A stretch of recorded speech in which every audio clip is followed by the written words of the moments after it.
Jordan Thomas is supposed to commit in a couple days. Crystal ball to Notre Dame, or just getting a lot of hype to Notre Dame, but who the hell knows where he actually ends up. You guys probably do watching this video, so I'm not going to really speculate on where the kid's going to go. I'm not following the recruitment. We're just here to actually watch the kids. So, yeah, Jordan Thomas, 2026 corner, listed at 6'1", 185 from Bergen Catholic in New Jersey, real powerhouse in North Jersey. So, definitely a school that's been producing a lot of top-level college football talent. So as long as I've been following the sport. So pretty much all we can do to hype him up.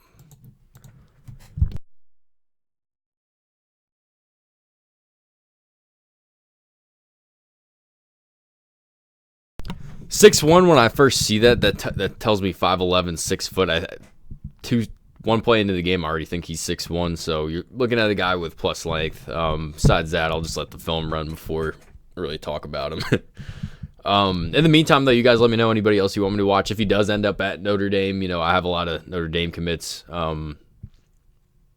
already watched. I did their 2025 class. But whatever school you want, I'm here to watch players that people want. I think I'm doing a pretty valuable service putting this stuff on Huddle, from Huddle onto YouTube. But yeah, that's all the self promo. I'll do this video. Enjoy the rest of the video.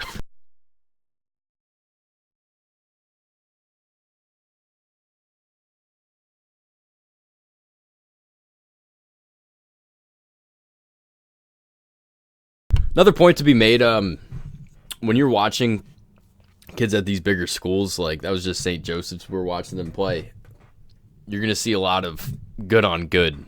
And for corner, I think more than a lot of other positions, that matters.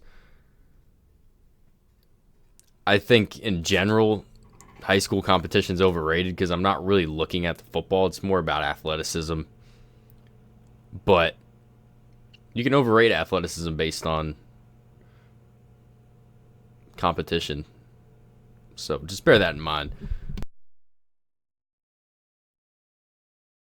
Absolutely, really love this rep right here at the bottom of the screen. Just all in his face. A lot of these high school kids, I was saying it's all about athleticism. Here's some actual football, knowing how to play press, and it's honestly more of a physical thing. It's completely, that kid never had a chance on the route just because he got out physical. He didn't have to be a better athlete. Sometimes you're going to be asked to be a better athlete. Great break on the football here. He got on this one because he's a better athlete. The other one, he didn't even have to be a good athlete. He just had to be physical and use his assets, his length, to his advantage.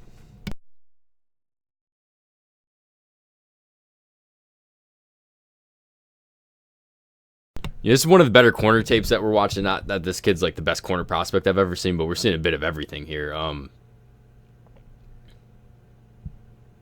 You saw him in great press man, and then did a good job eating up 2 routes on that play in zone.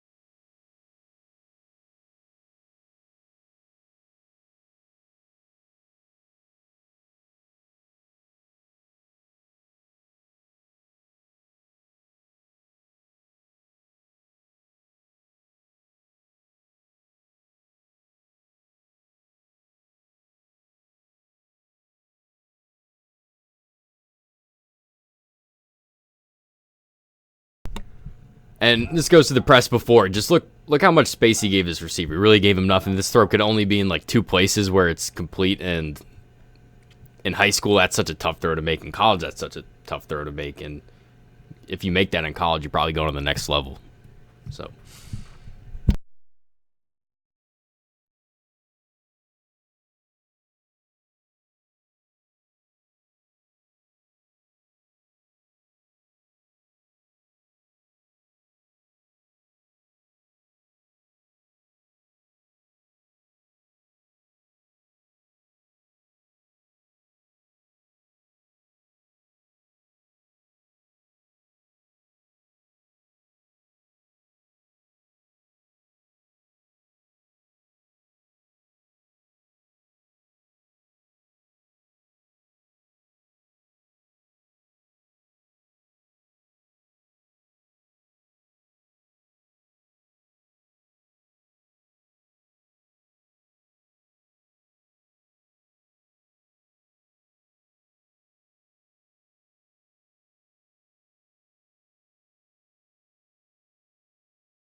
So probably be the last play like I really break down here, but we've seen him just be out physical everyone in man, right? And I've already explained kind of the difference between being physical and being athletic.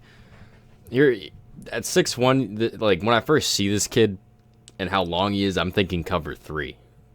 And then if we can play a lot of press man, you know, great. But here we are in some cover 3 here, and it's tough because this kid has deep responsibility, right? Like nobody can get behind him playing deep third.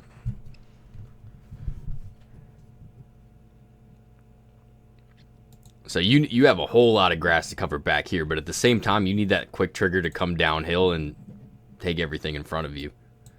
I'm not so sure about what this nickel and these linebackers' responsibilities are on this, but yeah.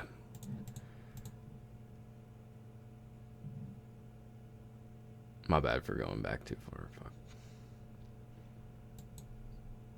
It definitely looks like cover 3. Yeah, I'm like 90% sure this is cover 3 right here. And then I guess this guy's told to take 2 if he goes behind him. And they're trying like a fade there. And then, anyways, it was very impressive for him to be able to crash on that hook like that, because in the quarterback size, we're going to do it one more time. One more time. Like, you're looking at this shit pre-snap. Like, look how open this guy looks, like, right away. So I'm like, yo, 2nd and 5, whatever, 3rd and 5. I'm just going to take the easy hitch. They're in cover 3. They're probably not going to be able to crash on this.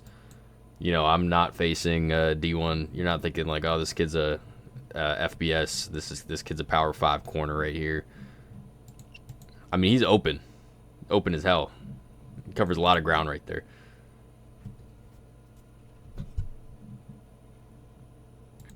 We're going to go ahead and give this kid a 5 on the frame. 5 on the burst. You know, like I was saying, he always understood the responsibilities. Him coming downhill, knew when to pull the trigger. Just thought it was a step or two, just a little not fast enough. But that's because we want to be critical of these players before, I don't know, whatever. Really didn't see the ball thrown at him all that much. The ball skills crashed pretty well. I'm gonna give him 6 on the physical. Kid's a hell of a competitor and definitely a physical corner. So like this kid a lot. I'm kind of surprised that he's as lower ranked as he is. He is a 4-star in 24/7, but not a guy that seems like they're that high on. But I'm like, yo, Bergen Catholic. And then watch the film. Bergen Catholic, good corner. Let me know what you guys think about him.